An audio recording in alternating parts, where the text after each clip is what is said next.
రాజకీయ లబ్ధి కోసం మాట్లాడుతున్నారు, అన్ని అవాస్తవాలేనే అతను అంటున్నారు. దానికి జేడీ లక్ష్మణ్ కూడా ఇచ్చారు మేడం, దానికి సంబంధించి అట్లాంటిది ఏమి పిటిషన్ గానీ వచ్చినట్లేదు. అయినా ఇన్వెస్టిగేషన్ దాంట్లో బయట వ్యక్తులు జోక్యం ఉండదు. అంటే ఒకరి ప్రోద్బలంతో ఒకటి ప్రెజరైజ్తో ఛార్జ్ షీట్ లో పేర్లు యాడ్ చేయడం అనేటువంటిది ఉండదు అని చెప్పి రాజశేఖర రెడ్డి గారి కేసు దర్యాప్తు చేసినటువంటి సిబిఐ జేడీ లక్ష్మీనారాయణ గారు చెప్పారు. ఇవంతా బూమరాంగ్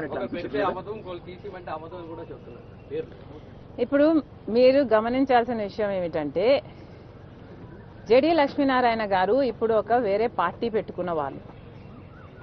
అప్పుడు ఆయన చేసిన పనికి ఇప్పుడు ఆయన మాట్లాడుతున్న మాటలకి తేడా ఉంది. ఎందుకంటే అప్పుడు ఒక పొజిషన్ లో సిబిఐ ఆఫీసర్ గా ఉన్నాడు, ఇప్పుడు ఆయన రాజకీయ పార్టీకి అధినేతగా ఉన్నాడు. కాబట్టి in the light of the given situation ఎలక్షన్ల నేపథ్యంలో ఆయన చేసిన కమెంట్ రాజకీయం కూడా అయ్యుండొచ్చు. I'm just saying that this is not right. ఆయన అప్పటి పదవిని ఇప్పుడు అడ్డు పెట్టుకొని మాట్లాడడం, అది కూడా ఒక రాజకీయ పార్టీ అధినేతగా మాట్లాడడం తగదు.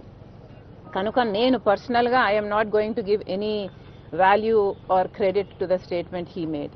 ఇది పక్కన పెడితే మీరు చెప్పిన పొన్నవోలు సుధాకర్ గారు, అసలు ఈయన ఏం లాయర్ అండి?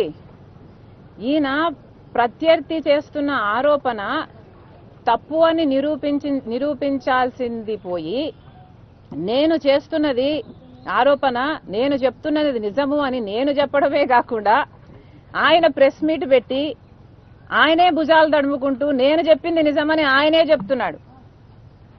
ఈయనేమి లాయర్ అని అడుగుతున్నాం.